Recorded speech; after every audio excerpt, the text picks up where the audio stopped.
Hello friends, good morning. જો આજે છે સન્ડે અને આજે આવી છું હું મારા ઘરે. તો વાગવામાં થયા છે 10:15. તો હવે અને આ છે મારા મમ્મી. મમ્મી હાય. મમ્મી સીધ જાસ અત્યારે. હા તો સારું, હું હમણાં નાહી ધોઈ ચા નાસ્તો કરી અને હું અહીં આવું છું. ચલો તો હું હા ત્યાં નીચે જ છે ને મમ્મી? આવું હો હમણાં નાહી ધોઈ ચા નાસ્તો કરી. આ છે મારો ભાઈ. બોલ કંઈક. બોલ. સીધ જવું હે. ઓફિસ ચાલુ છે 31st. આજે તો સન્ડે હે ને? 31st મે છે. મંથ એન્ડ હોય ને કે ખબર હોય. તારી જેમ ન હોય એમ ન કીધું. તારી જેમ ન હોય હું બેક ઓફિસ માં ને માં કામ કરે, સેલ્સ માં એ એટલે આ હોય વગર. સમજાણો? તો મારે કામ હોય, હું નવરી જ ન બેઠી હોય ગુસલ. તો અવા ન કરતી હોય. શું લોકો ની બધું ન કરતી હોય નવરી બેઠી હોય.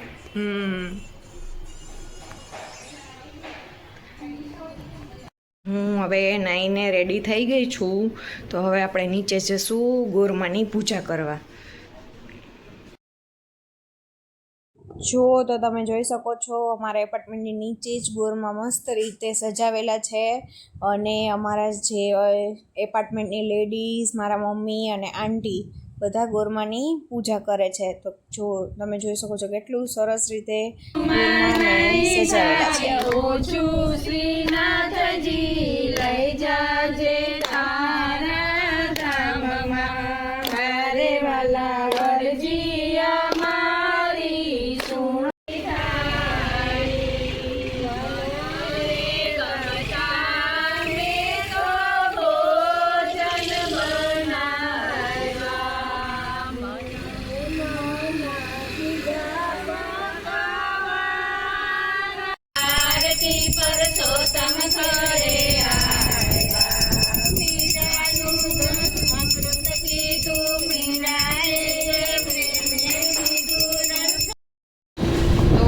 અત્યારે અમે જઈએ છીએ શોપિંગ કરવા માંગનાથમાં. જુનાગઢ આવીએ અને શોપિંગ કરવા ન જઈએ એવું તો બને જ નહીં. હું અને મારા મમ્મી અત્યારે જઈએ છીએ માંગનાથમાં શોપિંગ કરવા.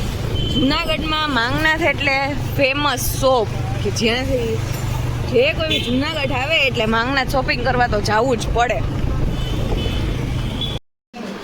તો અમે અત્યારે હવે શોપિંગ કરીને આવી ગયા છીએ. અને અમે શોપિંગમાં શું લીધું છે? શોપિંગમાં અમે લીધી છે કેરી, પછી એક કોટ સેટ લીધેલો છે. અને હવે અમે જમી લેશું.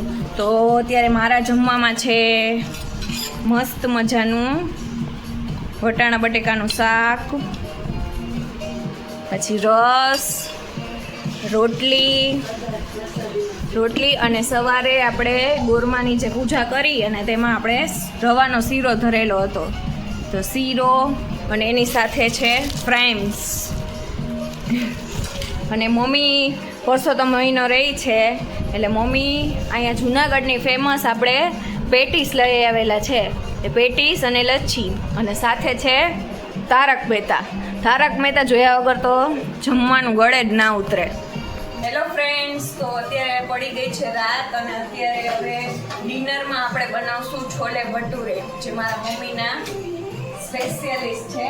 તો ચાલો જોઈએ કે આપણે છોલે ભટુરે માટે શું શું તૈયારી કરેલી છે. તો તેલ મૂકી દીધું છે. પછી આપણે ડુંગળી ટમેટાની ગ્રેવી કરી લીધેલી છે. અને આ બફાઈ ગયા છે છોલે અને આ છે બધાય મસાલા. હવે મારી મમ્મી છોલેના વઘારી લેશે.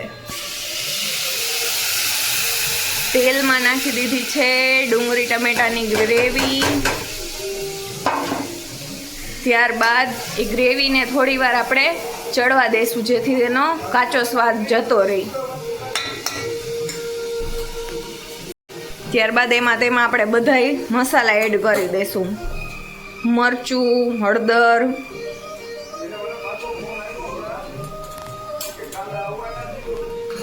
ધાણા જીરું પાવડર નાખી દેશું. મમ્મી છોલે મસાલો ક્યારે નાખવાનો? છોલે ચણા નાખી દઈએ પછી. હવે સ્વાદ પ્રમાણે મીઠું નાખીશું અને ત્યારબાદ આપણે ગ્રેવીને ચડવા દેશું સરખી રીતે 2-5 મિનિટ સુધી. બરોબર ને મમ્મી? તો સારું, ચલો છોલે બની જાય પછી આપણે મળીએ. તો આપણા મસ્ત ડિલિશિયસ એવા છોલે રેડી થઈ ગયા છે.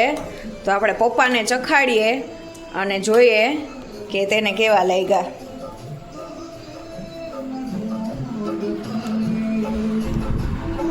અલ્યા તો પપ્પા ચાખો કેવા થયા. કઈ ઘટતું હોય તો કહેજો. ચાખો તો ખરી, પછી ખબર પડે ને ઘટે છે કઈ. સારું. હેલો, તો થઈ ગયું છે જમવાનું રેડી. તો જમવામાં છે મસ્ત ફૂલેલા ભટુરે, છોલે, કેરી અને ઠંડી ઠંડી દાવત. તો ચાલો બધા. હેલો ફ્રેન્ડ્સ, તો અત્યારે આરસીબી જીતવાની ખુશીમાં અમે જઈએ છીએ ભવનાથ.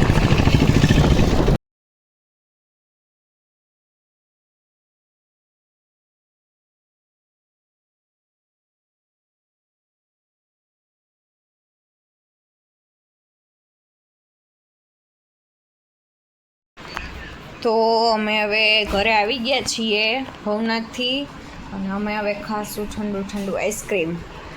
કુશલ, શું કેવું તારું આરસીબી જીતવાની ખુશીમાં? દેખાય જ છે એમ?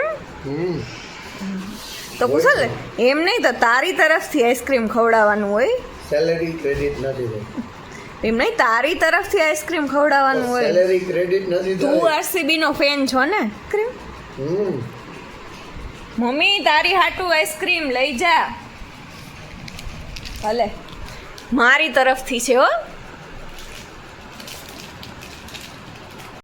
હેલો, તો બસ આજના વ્લોગમાં આટલું જ. મળીએ પાછા નવા વ્લોગમાં. ગુડ નાઇટ, જય શ્રી કૃષ્ણ, બાય બાય.